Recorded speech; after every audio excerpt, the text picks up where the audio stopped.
नासिक पंजाब जे अॻूणे वॾे वज़ीर चौधरी परवेज़ लाही पुलिस जेल में आज़ाद थियण बाद ॿीहर गिरफ़्तार करे वरितो। पीटीआई सदर लाहौर हाई कोर्ट का घर वञी रहियो त इस्लामाबाद पुलिस संदसि गाॾीअ खे रोके चौधरी परवेज़ लाही खे टंगू टाली करे पंहिंजी गाॾीअ में खणी वई। वधीक तफ़सील लाइ पेश आहे हीअ रिपोर्ट। पंजाब के अॻूणे वॾे वज़ीर चौधरी परवेज़ लाही के पुलिस आज़ादी का पोइ ॿीहर गिरफ़्तार करे वरितो।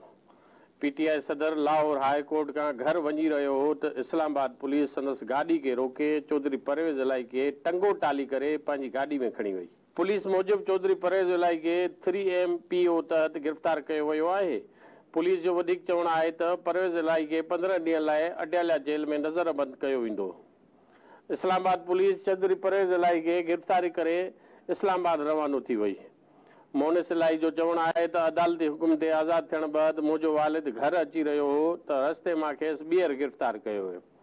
मोनिस लाही चयो त जेकॾहिं हाई कोर्ट जे हुकुम जो बि मज़ाक उॾायो वेंदो त पोइ बाज़ाब्ता तौर वाज़ह कयो वञे।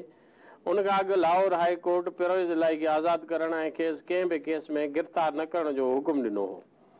लाहौर हाई कोर्ट तहरीक इंसाफ़ जे सदर परवेज़ लाही खे आज़ाद करण जो हुकुम ॾिनो हो। अदालत लिखत में हुकुम ॾिनो त परवेज़ लाही खे कंहिं बि कानून तहत नज़रबंद न कयो वञे।